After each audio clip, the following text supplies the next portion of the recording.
प्यारे बच्चों, @unique+2.0 पे आप सभी का स्वागत है। आज हम लोग अपने चैनल पे क्लास 10th का फिजिक्स पढ़ेंगे। क्लास 10th का साइंस का कौन सा पार्ट? फिजिक्स का कौन सा? चैप्टर 1। चैप्टर का क्या नाम है? Light, reflection and refraction. Light बोले तो प्रकाश, रिफ्लेक्शन बोले तो परावर्तन, एंड का मतलब और होता है, आप लोग जानते हैं, रिफ्रैक्शन का मतलब होता है अपवर्तन। ये हमारे चैप्टर का नाम है। इसके कुछ इंपॉर्टेंट टॉपिक्स के बारे में आज हम लोग अध्ययन करेंगे। तो सबसे पहले हम लोग ये जानते हैं कि लाइट होता क्या है। सबसे पहले हम लोग क्या जानेंगे? लाइट जो है, जिसे आप लोग हिंदी में प्रकाश कहते हैं, ये होता क्या है? लाइट, जिसे आप हिंदी में प्रकाश कहते हैं, ये होता क्या है? तो जो प्रकाश होता है, ये एक प्रकार की ऊर्जा है, एक प्रकार की संवेदी ऊर्जा है, जिसके द्वारा हमें दृष्टि की संवेदना प्राप्त होती है।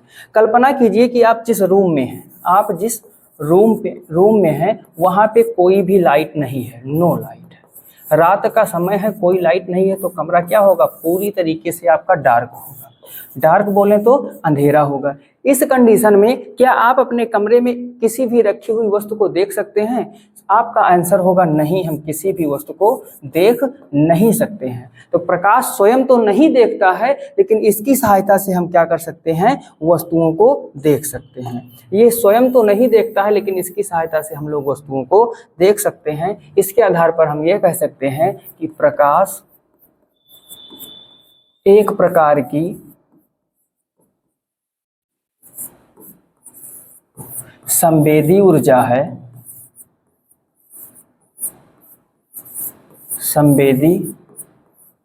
है, जो हमें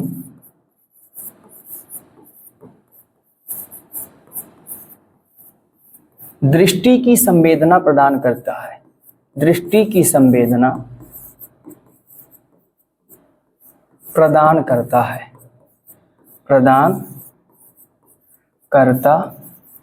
ठीक है। प्रकाश क्या है? एक प्रकार की संवेदी ऊर्जा है, जो हमें दृष्टि की संवेदना प्रदान कर सकता है। ऐसा भी आप कह सकते हैं कि प्रकाश एक प्रकार की ऊर्जा है, जिसके द्वारा हमें देखने की शक्ति प्राप्त होती है। प्रकाश एक प्रकार की संवेदी ऊर्जा है, जिसके द्वारा हम वस्तुओं को देख सकते हैं। कुछ भी आप कहिए, ये सब क्या हो जाएगा? प्रकाश की डिफिनीशन हो जाएगा, ठीक है। नेक्स्ट हम लोग देखेंगे सोर्सेज ऑफ लाइट। क्या देखेंगे? Sources of light. Sources of light अगर बोले तो इसको आप लोग कह सकते हैं प्रकाश के स्रोत। प्रकाश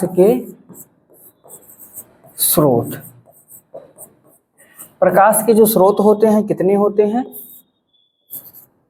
2 स्रोत होते हैं। कितने? 1, 2। कौन कौन से होते हैं? आइए इनको भी जान लेते हैं। तो जो पहला स्रोत होता है, इसको कहते हैं नेचुरल सोर्सेज। क्या कहते हैं? Natural sources. और जो दूसरा होता है, इसको कहते हैं मैन मेड सोर्सेस। क्या कहते हैं? Man made sources. हिंदी में इनको क्या कहेंगे? हिंदी में नेचुरल को कहते हैं प्राकृतिक। क्या कहेंगे? प्राकृतिक स्रोत कहेंगे। एंड मैन मेड को कहेंगे कृत्रिम स्रोत।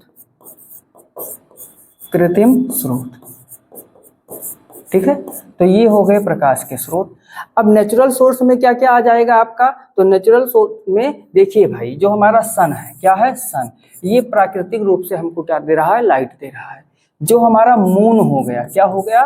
मून हो गया। जो हमारे स्टार हो गए, ये सब क्या होते हैं? नेचुरल सोर्स होते हैं। क्या सोर्स होते हैं? नेचुरल। एक छोटा सा जीव भी होता है, रात में चमकता है, क्या कहते हैं उसको? जुगनू कहते हैं। वो भी नेचुरल सोर्स में आएगा।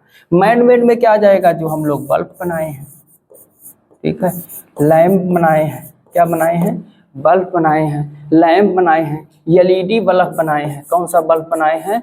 एलईडी बल्ब बनाए हैं। ये सब किस में आ जाएंगे? आपके मैन मेड सोर्स में। दीपक हो गया, मोमबत्ती हो गया, जो आप पहले के ज़माने में लालटेन जलाई जाती थी, ये सब किस में आ जाएंगे? मैन मेड सोर्स में आ जाएंगे।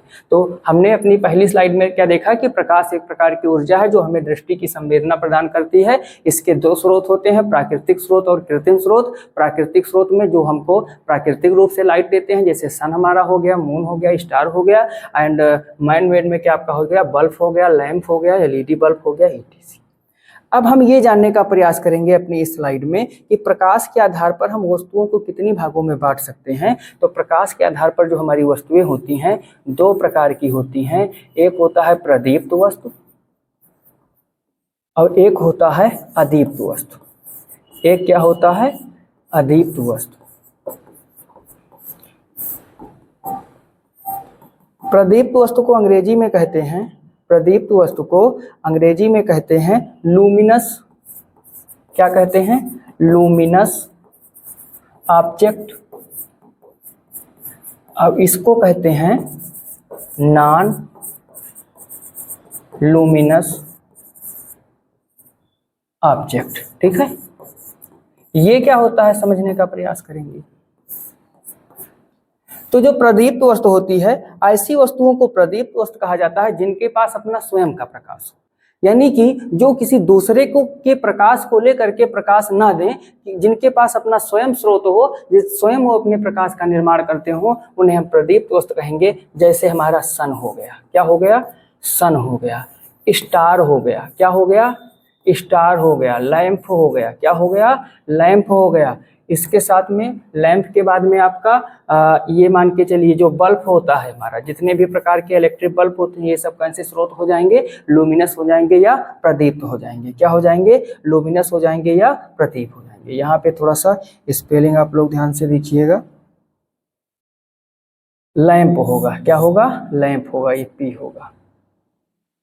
तो क्या हो जाएगा? सन, स्टार, लैंप और बल्ब जो हो जाएंगे ये प्रदीप्त वस्तु हो जाएंगे। क्यों? क्योंकि इनके पास अपना स्वयं का प्रकाश होता है। लेकिन कुछ वस्तुएं ऐसी होती हैं जो प्रकाशित, यानी कि ऐसी वस्तुओं का प्रकाश लेकर के, प्रदीप्त वस्तुओं से प्रकाश लेकर के उसको परावर्तित करके या अपवर्तित करके हमारे पास प्रकाश पहुंच जाती हैं। जैसे कि मून, जैसे कि मून। मून पे जो प्रकाश होता है, मून का जो प्रकाश होता है वो क्या होता है? नॉन लुमिनस होता है। अर्थ हो गया, क्या हो गया? अर्थ हो गया। आपके पास पेपर है, क्या है? पेपर है। आपके पास वुड है, ये सब कैसे हो जाते हैं? Non luminous. इनके पास अपना कोई स्वयं का प्रकाश नहीं होता, ये दूसरे के प्रकाश को हमारे पास पहुंचाने का कार्य करते हैं। ठीक है, नेक्स्ट हम लोग क्या देखेंगे? नेक्स्ट में हम लोग देखेंगे प्रकाश के गुण। नेक्स्ट में हम लोग देखेंगे प्रकाश के गुण।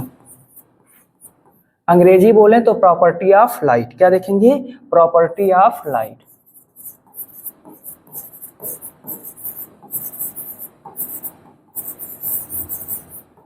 ठीक, प्रॉपर्टी ऑफ लाइट में हम कुछ पॉइंट का डिस्कशन करेंगे। जैसे कि पहला जो पॉइंट है उसमें हम ये लिखेंगे कि जो हमारा प्रकाश है वो सीधी रेखा में चलता है। प्रकाश सीधी रेखा में चलता है, सीधी रेखा में चलता है।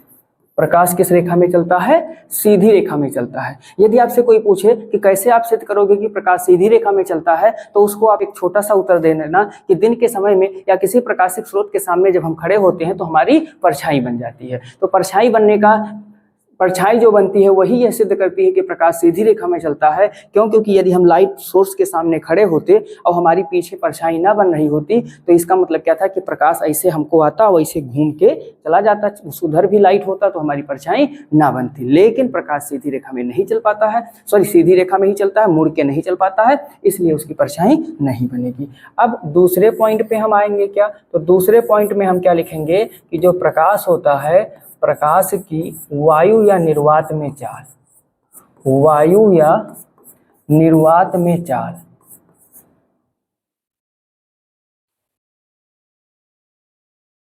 निर्वात में चाल 3 × 10⁸ मीटर प्रति सेकंड होती है। कितना होती है?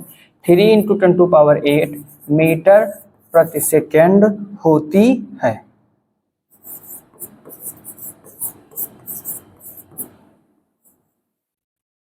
होती है। ठीक, तीसरा पॉइंट हम क्या लिखेंगे? प्रकाश हमें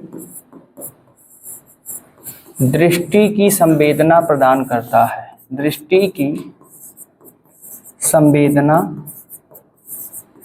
प्रदान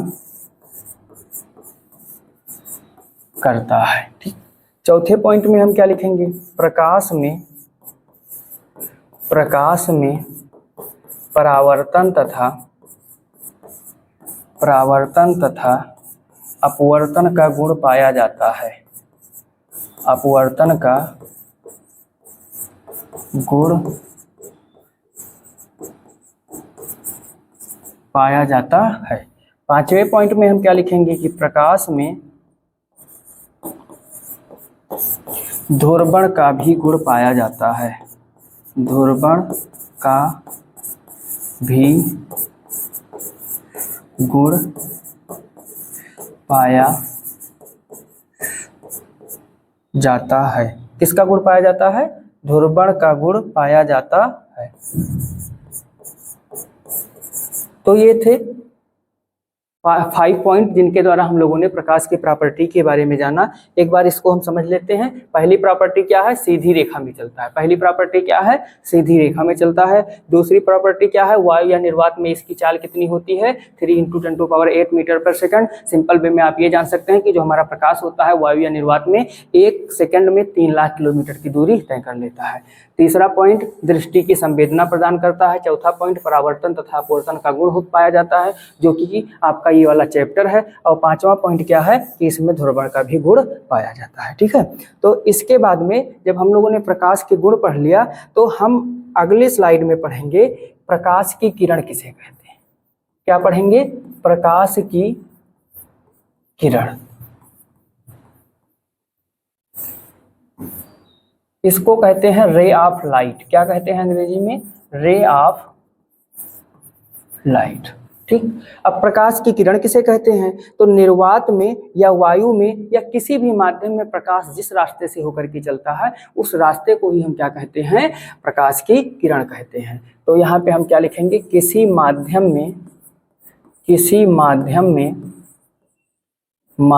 में प्रकाश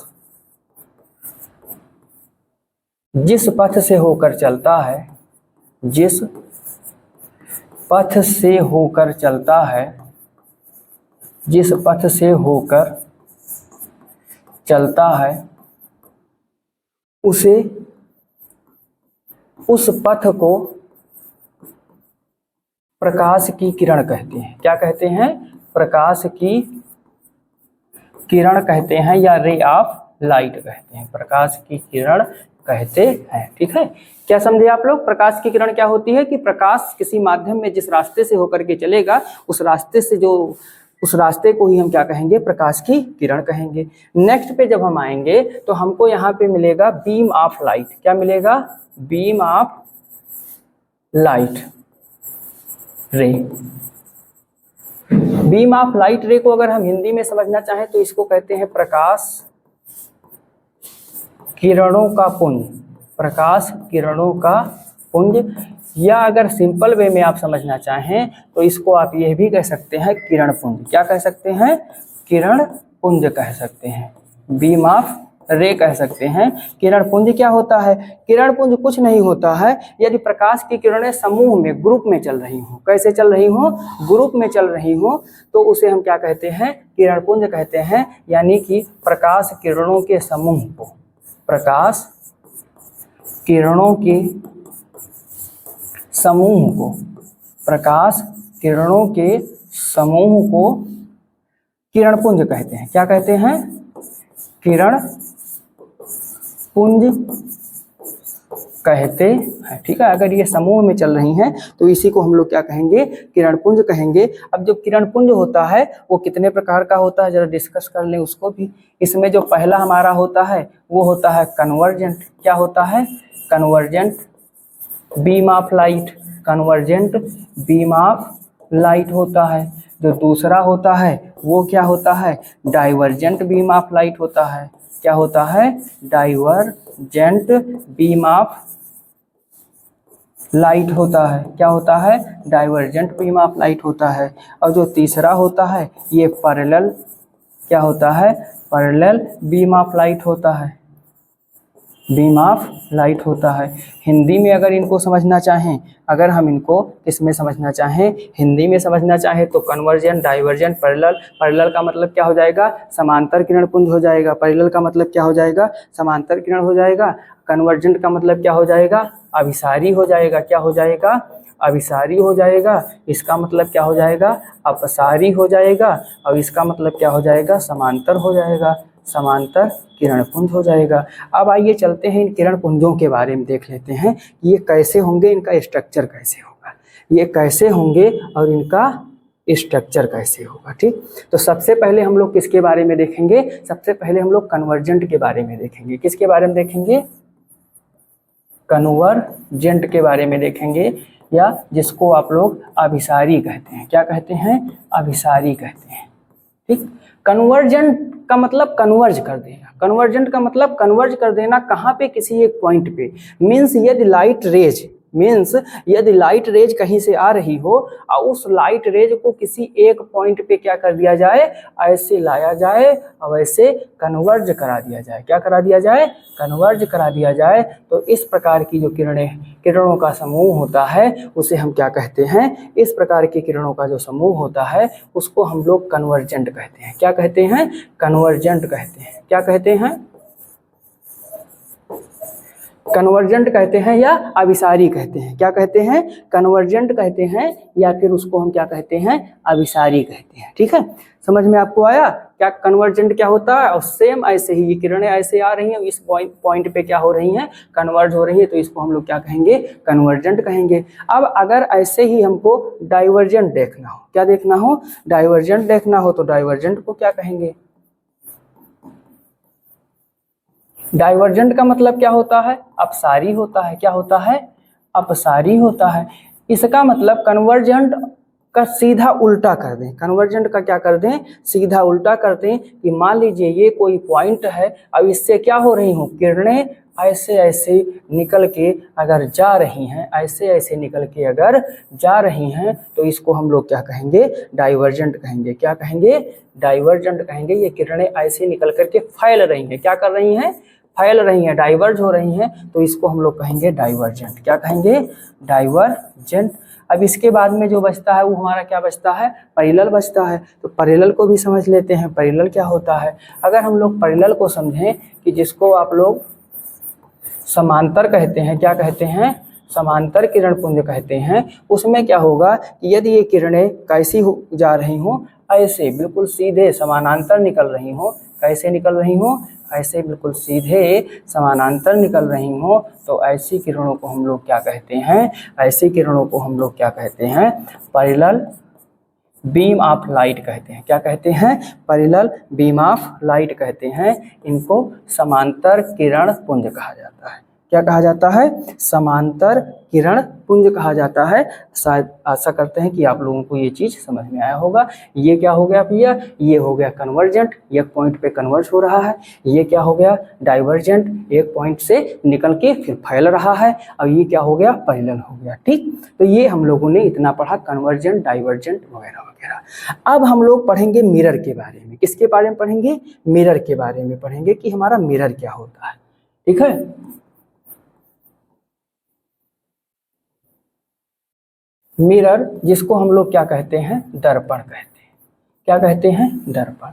तो यदि आपसे कोई पूछे कि मिरर या दर्पण क्या होता है, तो आप क्या बताएंगे, मिरर या दर्पण क्या होता है, तो आप क्या बताएंगे। तो शायद आपको यही याद आएगा कि सुबह उठ करके स्कूल जाने के लिए जब हम लोग रेडी होने लगते हैं, तो अपना चेहरा देखने के लिए जिस कांच के टुकड़े वाले फ्रेम का यूज करते हैं, जिसमें हमें अपना प्रतिबिंब दिखाई देता है, तो उसी को हम लोग क्या कहते हैं, मिरर कहते हैं। अच्छा, एक शब्द आया है प्रतिबिंब। कौन सा शब्द आया है, प्रतिबिंब। तो चलिए सबसे पहले हम लोग प्रतिबिंब को जान लेते हैं और उसके बाद में फिर मिरर को पढ़ते हैं। प्रतिबिंब, इसको अंग्रेजी में क्या कहते हैं, इमेज कहते हैं।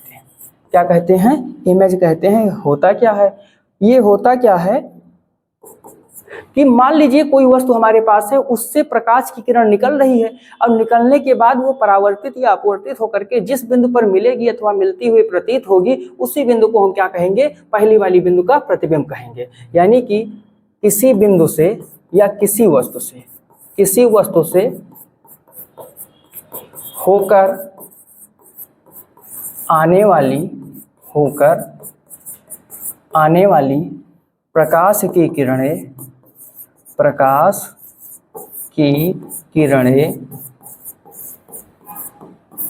परावर्तन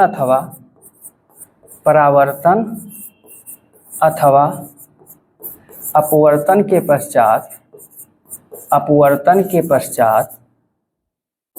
पश्चात जिस बिंदु पर मिलती हैं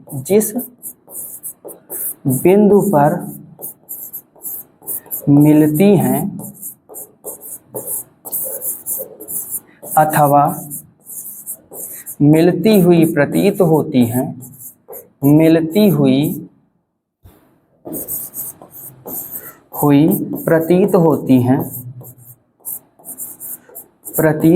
हैं उसे प्रतिबिंब कहते हैं। क्या कहते हैं? प्रतिबिंब कहते हैं या इमेज कहते हैं। ध्यान दीजिएगा, यहाँ जो शब्द आया है उस शब्द पे फोकस करने का प्रयास कीजिएगा। कह रहा है मिलती हैं अथवा मिलती हुई प्रतीत होती हैं, मिलती हुई प्रतीत होती हैं। तो जब मिलती हैं, मिलती हुई प्रतीत होती हैं, मतलब दो कंडीशन। और जब दो कंडीशन हो जाएगी तो इसका मतलब क्या कि जो हमारा प्रतिबिंब होगा ये भी कितने प्रकार का होगा? दो प्रकार का होगा। एक आपका हो जाएगा रियल इमेज। क्या हो जाएगा? रियल इमेज, जिसको आप लोग वास्तविक प्रतिबिंब कहते हैं। कौन सा प्रतिबिंब कहते हैं? वास्तविक प्रतिबिंब कहते हैं। और जो दूसरा हमारा हो जाएगा वो हो जाएगा वर्चुअल इमेज। क्या हो जाएगा? वर्चुअल इमेज हो जाएगा, जिसको हम लोग क्या कहते हैं? आभासी प्रतिबिंब कहते हैं। जो हम लोग दर्पण देखते हैं उसमें हमारा आभासी प्रतिबिंब बनता है। कैसा प्रतिबिंब बनता है? आभासी प्रतिबिंब बनता है। तो ये ध्यान रखिएगा, प्रतिबिंब कितने प्रकार का होता है? दो प्रकार का होता है, रियल, वर्चुअल। वास्तविक प्रतिबिंब, आभासी प्रतिबिंब। जब मिलती है, क्या होती है? जब किरणें परावर्तन या अपवर्तन के पश्चात मिलती हैं तो हमारा रियल प्रतिबिंब बनता है। कैसा प्रतिबिंब बनता है? रियल वाला बनता है। और जब मिलती हुई प्रतीत होती हैं तो वर्चुअल वाला यानी आभासी प्रतिबिंब बनता है। इस बात का आप लोग विशेष ध्यान रखिएगा। अब हम लोग चलते हैं दर्पण की ओर। किसकी ओर चलते हैं? मिरर की ओर चलते हैं। ठीक है, तो मिरर क्या होता है अगर आपसे पूछें तो मिरर जो है बेटा एक प्रकार का प्रकाशिक यंत्र है। मिरर क्या है? एक प्रकार का प्रकाशिक यंत्र है जिसकी एक सतह को धातु ऑक्साइड से पॉलिश करके क्या कर दिया जाता है? दूसरी सतह को परावर्तक बना दिया जाता है। मिरर क्या होता है? तो अगर आप मिरर की परिभाषा लिखना चाहते हैं तो मिरर की परिभाषा में आप लिखेंगे कि यह एक प्रकाशिक यंत्र है। प्रकाशिक यंत्र है जिसकी एक सतह पर धातु ऑक्साइड की पॉलिश होती है। धातु ऑक्साइड की पॉलिश होती है तथा दूसरी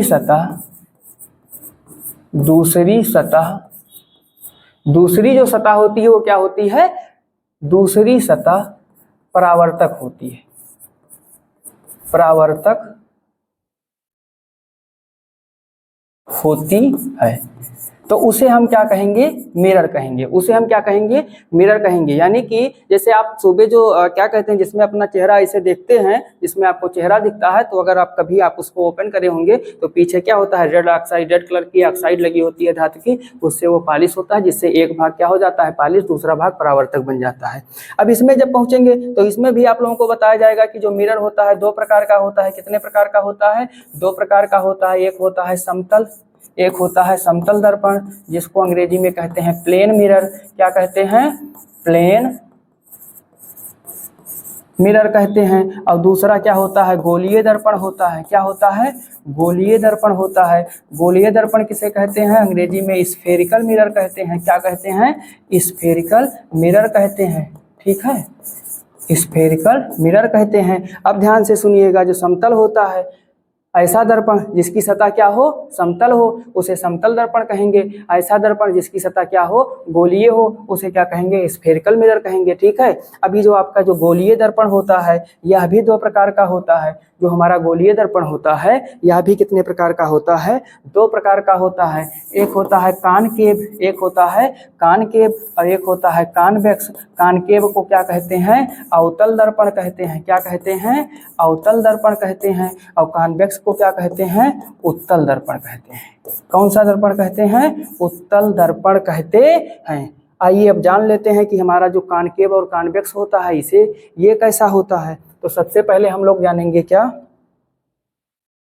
कॉनकेव। ठीक है।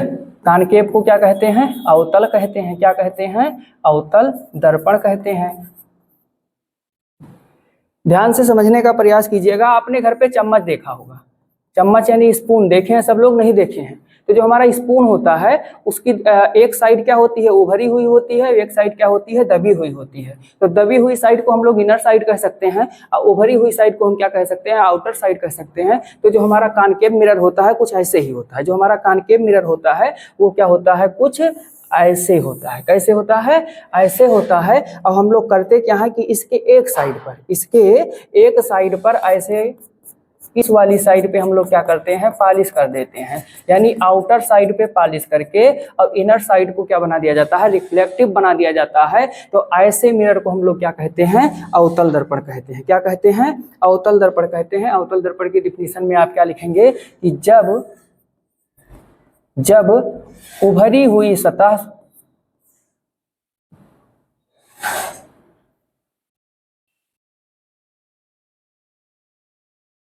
जब उभरी सतह को पॉलिश करके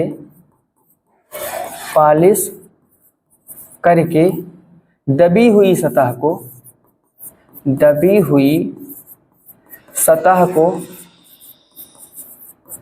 परावर्तक बना दिया जाता है, परावर्तक बना दिया जाता है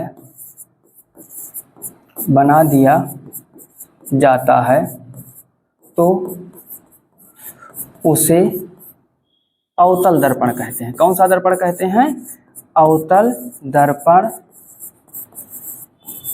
कहते हैं। जैसे ये आपका फोटो में बना हुआ है, कौन सा दर्पण हो जाएगा, अवतल दर्पण।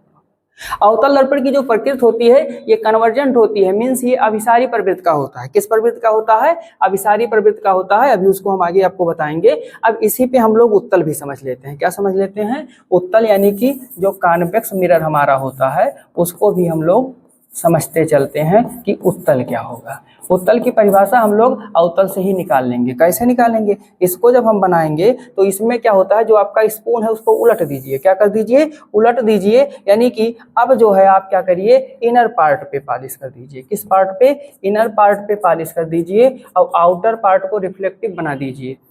ठीक है। तो जो आपका मिरर तैयार होगा वो कौन सा मिरर होगा, वो जो हमारा मिरर होगा वो होगा कॉन्वेक्स मिरर, जिसे आप लोग उत्तल दर्पण के नाम से जानते हैं। फोटो बना हुआ है। परिभाषा जब लिखेंगे तो यहाँ उभरी सतह की जगह पे क्या लिख देंगे, दबी हुई सतह को पॉलिश करके उभरी हुई सतह को परावर्तक बना दिया जाता है तो उसे क्या कहते हैं, उत्तल दर्पण कहते हैं। क्या कहते हैं, उत्तल दर्पण कहते हैं। ठीक है। तो आशा करते हैं कि ये दर्पण आप लोगों के समझ में आया होगा। अब जब हम लोग दर्पण पढ़ लिए हैं तो यहाँ पे दर्पण की क्रियाविधि हमको पढ़नी होगी कि दर्पण से संबंधित जो मुख्य पॉइंट होते हैं वो क्या होते हैं। तो इससे पहले हम लोगों को पढ़ना होगा प्रकाश का परावर्तन। क्या पढ़ना होगा, प्रकाश का परावर्तन। प्रकाश का परावर्तन अंग्रेजी बोलें तो क्या हो जाएगा, reflection of light. Reflection of light हो जाएगा। ठीक, रिफ्लेक्शन ऑफ लाइट। अब ध्यान से हमारी बात को सुनिएगा। इसमें एक्चुअली होता क्या है कि जब प्रकाश की किरण किसी सतह से टकराती है तो दो कंडीशन होगी, या तो वह सतह प्रकाश की किरण को अवशोषित कर लेगी और या फिर क्या करेगी, उसी माध्यम में थोड़ा सा उसका डायरेक्शन चेंज करके वापस भेज देगी। थोड़ा सा उसका डायरेक्शन चेंज करके वापस भेज देगी। तो जब अगर उसी माध्यम में वापस भेज दे तो इसी घटना को हम लोग प्रकाश का परावर्तन कहते हैं। यानी कि जब प्रकाश की किरण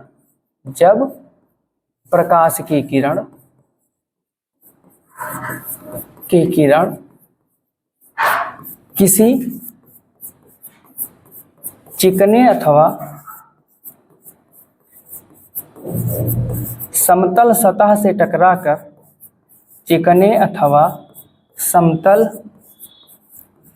सतह से टकराकर पुनः उसी माध्यम में वापस लौट जाती है, पुनः उसी माध्यम में वापस लौट जाती है, वापस लौट जाती है। तो इस घटना को कौन घटना को जो लौट रही है घटना को प्रकाश का परावर्तन कहते हैं। प्रकाश का परावर्तन कहते हैं। क्या कहते हैं? प्रकाश का परावर्तन कहते हैं। कौन सी घटना को? वापस लौट जाती है कहाँ? उसी माध्यम में। अगर उसी माध्यम में वापस लौट रही है क्या करके? टकरा करके, तो इस घटना को हम क्या कहेंगे? प्रकाश का परावर्तन कहेंगे। आने वाली किरण को आपतित किरण कहेंगे और जाने वाली किरण को कौन सी किरण कहेंगे? यानी लौटने वाली किरण को परावर्तित किरण कहेंगे। अब हम लोग इसका जो है एक डायग्राम ड्रा कर लेते हैं। तो हम मानेंगे क्या कि ये हमारा क्या है? कोई चिकनी या चमकदार सतह है। ये हमारी क्या है? कोई चिकनी या चमकदार सतह है। इस ठीक है कि जिस पे जब प्रकाश की किरण आएगी तो वो क्या हो जाएगी? परावर्तित होगी। ठीक, अब हम क्या मान लेते हैं कि यहाँ पे कहीं हमारा नॉर्मल होगा, यहाँ पे हमारा कहीं क्या होगा? नॉर्मल होगा। ठीक है, मान लेते हैं कि ये वाली जो किरण है वो हमारी कौन सी किरण है? आपतित किरण है। तो ये वाली जो किरण है वो कौन सी किरण है? आपतित किरण है। ठीक है, ये वाली जो किरण हो गई आपतित किरण हो गई। तो जब ये इससे टकराएगी तो क्या हो जाएगा? ऐसे वापस लौट जाएगी, ऐसे वापस लौट जाएगी। तो ये वाली जो किरण होगी वो हमारी कौन सी किरण हो जाएगी?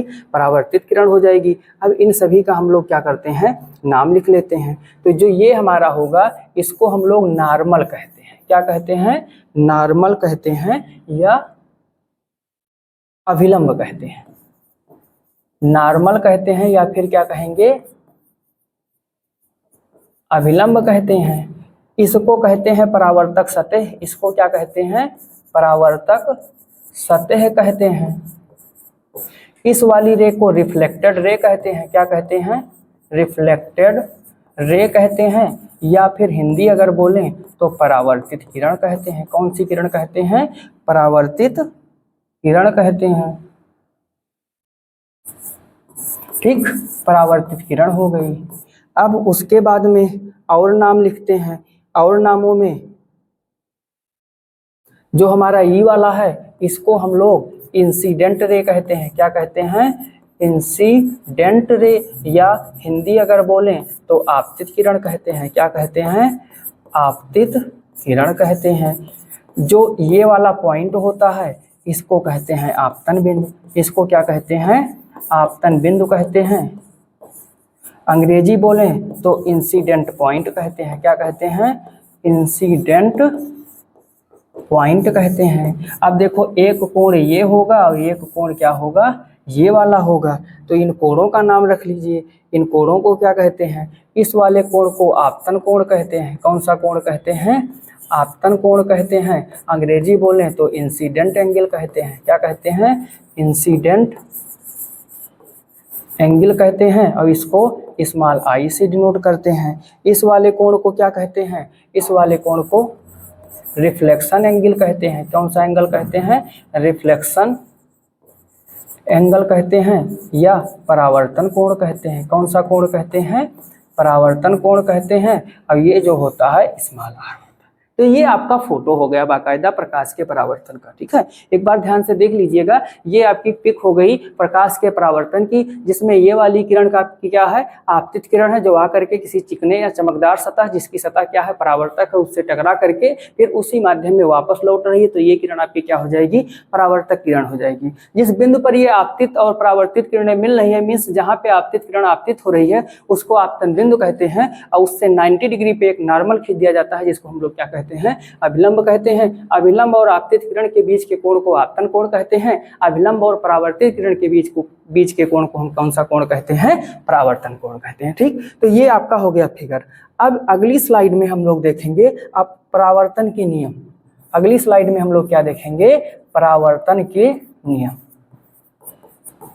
Law of reflection. क्या देखेंगे, लॉ ऑफ रिफ्लेक्शन। तो जो परावर्तन के नियम होते हैं कितने होते हैं, 2 होते हैं। कितने होते हैं, 2 होते हैं। पहला नियम क्या कहता है, ध्यान से देखेंगे। पहला नियम हमसे ये कहता है कि आपतन कोण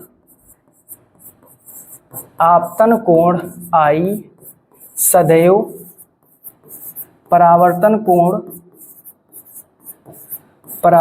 कोण R के बराबर होता है। R के क्या होता है, बराबर होता है। मीन्स क्या हो जाएगा, I = R। अब यदि आपके पेपर में आता है कि यदि आपतन कोण का मान 30 डिग्री है, या यदि कोई किरण 30 डिग्री के कोण पे आपतित हो रही है, तो परावर्तित किरण अभिलंब के साथ कितना कोण बनाएगी, आप क्या बताओगे, क्योंकि आपतन कोण परावर्तन कोण के बराबर होता है, अतः यह भी 30 डिग्री का ही कोण बनाएगी। ऐसे ही यदि परावर्तन कोण दिया हुआ है, आपतन कोण पूछ रहा है, तब भी आप उसको बता सकते हैं। और जो दूसरा रूल है, दूसरा रूल देख लीजिए। दूसरा रूल कह रहा है कि आपतित किरण कामा परावर्तित किरण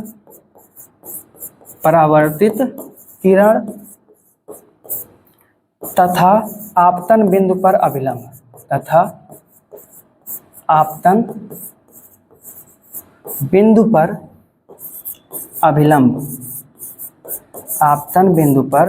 अभिलंब, तीनों एक ही तल में होते हैं। तीनों एक ही तल मीन्स एक ही प्लेन, एक ही तल में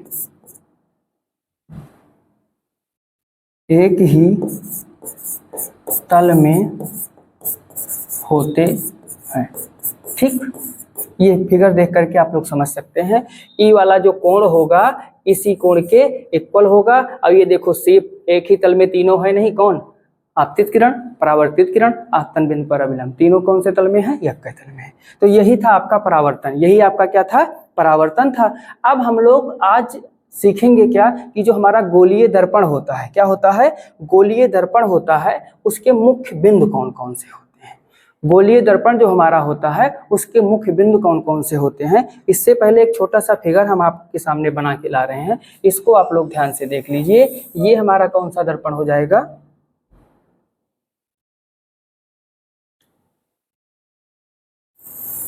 एक हमारा दर्पण ये है और एक हमारा दर्पण क्या है, ये है। ठीक, तो हम इसके क्या करेंगे, इनर और आउटर पार्ट पे पॉलिश कर देंगे। इसका आउटर पार्ट पॉलिश कर रहे हैं, इनर पार्ट को हम क्या कर रहे हैं, रिफ्लेक्टिव बना रहे हैं। और इसका क्या कर रहे हैं, इनर पार्ट को हम लोग क्या कर रहे हैं, पॉलिश कर रहे हैं, और आउटर पार्ट को क्या कर रहे हैं, रिफ्लेक्टिव बना रहे हैं। ठीक, अब यदि हम यहाँ पे क्या करें, लाइट रे लेकर के आए, कैसी, पैरेलल। अगर हम इस पे ऐसे पैरेलल लाइट रे लेकर के आएंगे, ठीक है, कैसी लाइट रे लेकर के आएंगे, पैरेलल लाइट रे लेकर के आएंगे। ठीक, ऐसे लेकर के आ रहे हैं। इधर भी मान लीजिए इस पे भी ऐसे लेकर के ला रहे हैं।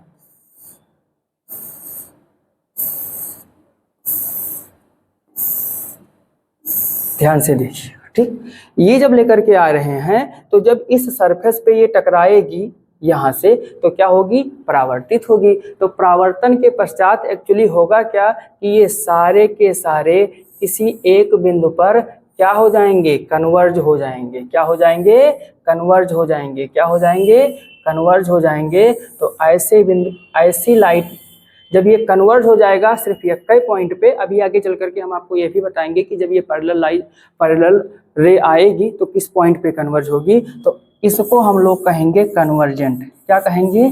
कन्वर्जेंट मिरर कहेंगे, या फिर अभिसारी दर्पण कहेंगे। यानी कि जो हमारा अवतल दर्पण होता है उसकी प्रकृति क्या होती है? अभिसारी होती है। इस वाले को देख लेते हैं। इस वाले को समझने के लिए हमको जो है करना क्या होगा कि थोड़ा सा ये जो हमारी मिडिल वाली रे है इसको हम ऐसे डॉटेड करके बढ़ा लेते हैं। अब जब ये इस पे आएगा तो यहाँ पे क्या कंडीशन होगा? यहाँ पे ये कंडीशन होगा कि ये कुछ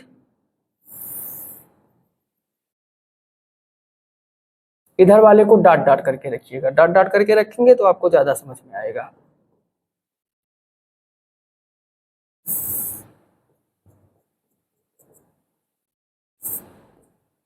ऐसे ये वाला आएगा, ऐसे ये वाला आएगा, ऐसे फिर ये वाला आपका आएगा।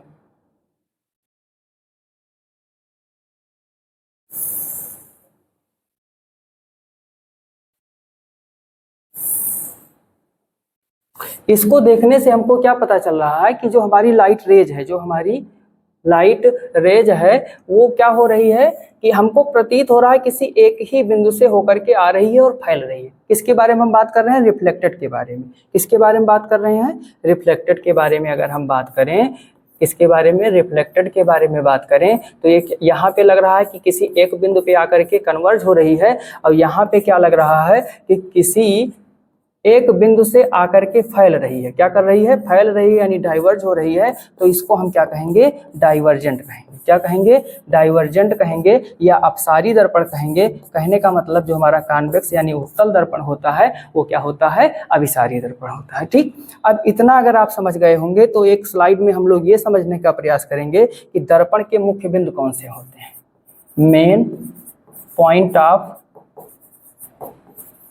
A mirror, main point of ये मिरर। ठीक है, आज हम लोग ये समझने का प्रयास करेंगे कि दर्पण के मुख्य बिंदु कौन कौन से होते हैं। तो चलिए हम लोग लिखते चल रहे हैं, आप लोग समझिएगा।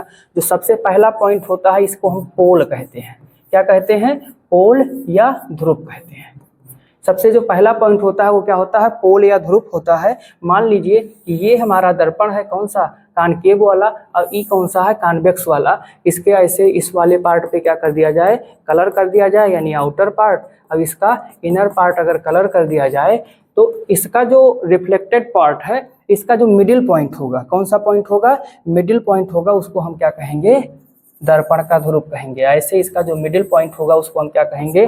दर्पण का ध्रुव कहेंगे। पी से डिनोट करते हैं। यानी यदि आपसे कोई पूछेगा ध्रुव किसे कहते हैं तो हम क्या कहेंगे? परावर्तक सतह के मध्य बिंदु को, परावर्तक सतह के मध्य बिंदु को, मध्य बिंदु को दर्पण का ध्रुव कहते हैं। क्या कहते हैं? दर्पण का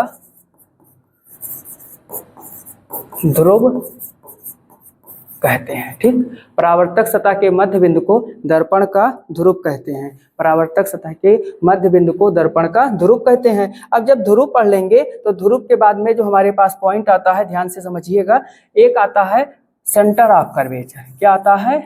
सेंटर ऑफ कर्वेचर। और एक आता है रेडियस ऑफ कर्वेचर। दोनों को साथ में पढ़ते हुए चलेंगे। एक क्या आता है? Radius of curvature. ठीक, एक को कहते हैं वक्रता केंद्र, एक को क्या कहते हैं? वक्रता केंद्र कहते हैं, और एक को क्या कहते हैं? वक्रता त्रिज्या कहते हैं। एक को क्या कहते हैं? वक्रता त्रिज्या कहते हैं। इसको समझ लीजिएगा। जैसे हमने आपको ये बताया था कि जो हमारा ये मिरर होता है, जो हमारा क्या होता है? ये मिरर होता है, ये स्फेरिकल मिरर होता है, वो किसी गोले से बना होता है। क्या होता है? किसी गोले से बना होता है। तो यदि ये किसी गोले से बना हुआ है, किससे बना हुआ है? किसी गोले से बना हुआ है, तो इस गोले, ये जिस गोले से बना होगा, ये जिस गोले से बना होगा, ये देखिए, ये मान लीजिए किसी गोले से बना हुआ है। ठीक,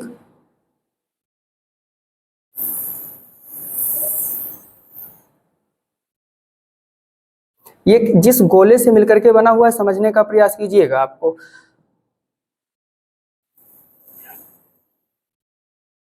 एक मान लीजिए हमारा ये है कान, और एक मान लीजिए हमारा क्या है, ये है। इनर और आउटर पार्ट को हम लोग क्या करेंगे, ऐसे कलर कर देंगे, ऐसे ऐसे। तो अब ये जिस गोले से, सॉरी, जिस गोले से बना हुआ है उसका कोई ना कोई सेंटर होगा। जैसे मान लीजिए इसका सेंटर ये है और इसका सेंटर ये है, ठीक है। तो जिस इसी सेंटर को हम क्या कहेंगे, अपने मिरर का सेंटर ऑफ कर्वेचर या वक्रता केंद्र कहेंगे। कहने का मतलब गोलीय दर्पण हमारा कांच के जिस खोखले गोले से काटकर बनाया गया होता है उसी के केंद्र को हम लोग क्या कहते हैं, सेंटर ऑफ कर्वेचर या वक्रता केंद्र कहते हैं। और उसी की रेडियस को क्या कहते हैं, वक्रता त्रिज्या कहते हैं। उसी की रेडियस को हम क्या कहते हैं, रेडियस ऑफ कर्वेचर या वक्रता त्रिज्या कहते हैं। इसको सी से डिनोट करते हैं, इसको आर से। तो कहने का मतलब ये हमारा हो गया सी, ये हमारा क्या हो गया सी, और यहाँ से यहाँ तक की जो डिस्टेंस होगी वो क्या हो जाएगी, आर हो जाएगी। क्या हो जाएगी, आर हो जाएगी। अब इसी को पढ़ते हुए चलिएगा। इस पे जब हम लोग आगे बढ़ेंगे तो एक पॉइंट आता है प्रिंसिपल एक्सिस। क्या आता है, प्रिंसिपल एक्सिस। प्रिंसिपल एक्सिस को हम लोग कहते हैं मुख्य अक्ष कहते हैं। क्या कहते हैं, मुख्य अक्ष कहते हैं। इसमें आपको ये बताया जाएगा कि जो हमारा मुख्य अक्ष होता है वो क्या होता है, दर्पण के वक्रता केंद्र और ध्रुव को मिलाने वाली रेखा। दर्पण के वक्रता केंद्र और ध्रुव को मिलाने वाली रेखा क्या कहलाती है, दर्पण का मुख्य अक्ष कहलाती है। दर्पण का क्या कहलाती है, मुख्य अक्ष कहलाती है। ठीक, अब मुख्य अक्ष जैसे आप पढ़ेंगे फिर आपको मिलेगा मुख्य फोकस। क्या मिलेगा, मुख्य फोकस मिलेगा। मुख्य फोकस मिलेगा, जिसको हम लोग मुख्य फोकस कहते हैं। और यहीं पे आप लोगों को मिलेगा एक पॉइंट और, फोकल डिस्टेंस मिलेगा। क्या मिलेगा, फोकल डिस्टेंस मिलेगा, जिसको हिंदी में फोकस दूरी कहा जाता है। क्या कहा जाता है, फोकस दूरी कहा जाता है। सारे पॉइंट को एक साथ समझते हुए चलेंगे। इसमें बेटा हम ये जानेंगे कि अगर मुख्य अक्ष के समानांतर कोई किरण आ रही है तो दर्पण से मुख्य अक्ष के समानांतर आने वाली किरणें परावर्तन के पश्चात जिस बिंदु पर मिलती हैं, जिस बिंदु पर मिलती हैं अथवा जिस बिंदु से आती हुई प्रतीत होती हैं, जिस बिंदु से आती हुई प्रतीत होती हैं परावर्तन के पश्चात, उसी बिंदु को हम क्या कहते हैं, मुख्य फोकस कहते हैं। उसी बिंदु को हम क्या कहते हैं, मुख्य फोकस कहते हैं। एक बार फिर से समझने का प्रयास कीजिएगा। मुख्य अक्ष के समानांतर आने वाली किरणें परावर्तन के पश्चात जिस बिंदु पर मिलती हैं उसी बिंदु को हम क्या कहते हैं, मुख्य फोकस कहते हैं।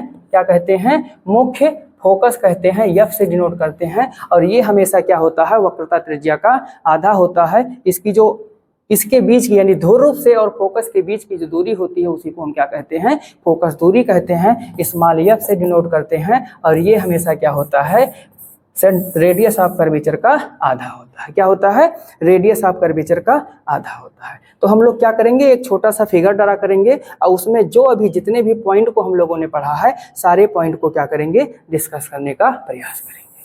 तो ये मान लीजिए कि हमारा कोई क्या है, दर्पण है। ठीक है, इसको अच्छे से सजा लेते हैं। हम लोग क्या करते हैं, सजा लेते हैं।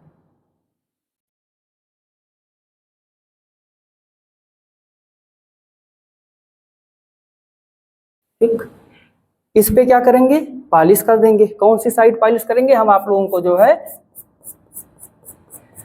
अवतल दर्पण लेकर के समझा रहे हैं, उत्तल वाला आप लोग समझिएगा। ठीक, पॉलिश कर देंगे। अब इसका मिडिल पॉइंट लेकर के आएंगे। कौन सा पॉइंट लेकर के आएंगे, मिडिल पॉइंट जब हम लाएंगे तो कहीं यहाँ पे होगा, ये क्या हो जाएगा, पी हो जाएगा। इसी को हम लोग क्या कहते हैं, दर्पण का ध्रुव कहते हैं। इसी को हम लोग क्या कहते हैं, दर्पण का ध्रुव कहते हैं। ठीक है, अब हम क्या करेंगे, यहाँ पे कहीं क्या होगा, इसका सेंटर होगा। तो एक हम लोग ऐसे लाइन ड्रा कर लेते हैं। क्या कर लेते हैं, एक लाइन ड्रा कर लेते हैं। यहाँ पे कहीं क्या होगा, इसका सेंटर हो जाएगा। ये वाली जो लाइन होगी क्या कहलाएगी, मुख्य अक्ष कहलाएगी। क्या कहलाएगी, मुख्य अक्ष कहलाएगी। ये आपका कहलाएगा सेंटर ऑफ कर्वेचर। यहाँ से यहाँ तक की जो डिस्टेंस होगी वो कहलाएगी रेडियस ऑफ कर्वेचर यानी वक्रता त्रिज्या कहलाएगी। ठीक, इतना समझ गए होंगे। अब इतना समझने के बाद में इस पर यदि हम कोई किरण ऐसे मुख्य अक्ष के समानांतर लेकर के जा रहे हैं और ये अपवर्तन के पश्चात जिस बिंदु पर मिलेगी उसी बिंदु को, जिस बिंदु पर मिलेगी उसी बिंदु को हम क्या कहते हैं, मुख्य फोकस कहते हैं। क्या कहते हैं, मुख्य फोकस कहते हैं। इस पी और एफ के बीच की जो दूरी होती है इसको क्या कहते हैं, स्मॉल एफ कहते हैं। क्या कहते हैं, स्मॉल एफ कहते हैं। ठीक है, तो एक रिलेशन होता है क्या, फोकस दूरी और वक्रता त्रिज्या में संबंध। तो r इज इक्वल टू आप चाहो तो 2f कहो, या फिर आप कह सकते हो f इज इक्वल टू होता है r/2। सेम ऐसे उत्तल दर्पण के लिए भी होता है। ठीक है, उत्तल दर्पण में बस कंडीशन सिर्फ ये हो जाती है, अगर आप लोग रफली ड्रा करना चाहते हैं तो ऐसे समझ सकते हैं, ये वाला पॉलिश कर दिया गया, और पॉलिश करने के बाद में इसका जो सेंटर ऑफ कर्वेचर और पीछे की तरफ होता है, किधर होता है, पीछे की तरफ, यानी इनर साइड की ओर होता है। इस पर मान लीजिए कि कोई किरण ऐसे आ रही है, तो जब ये परावर्तित होगी तो ये मुख्य फोकस से आती हुई प्रतीत होती है, आती हुई प्रतीत होती है, ये इसका मुख्य फोकस हो जाएगा। ठीक है, तो ये था आपका फिगर। आज हम लोगों ने इतना सीखा है। कल हम लोग सीखेंगे कि इन गोलीय दर्पणों की सहायता से हम लोग इमेज कैसे प्राप्त करते हैं। ठीक है, धन्यवाद।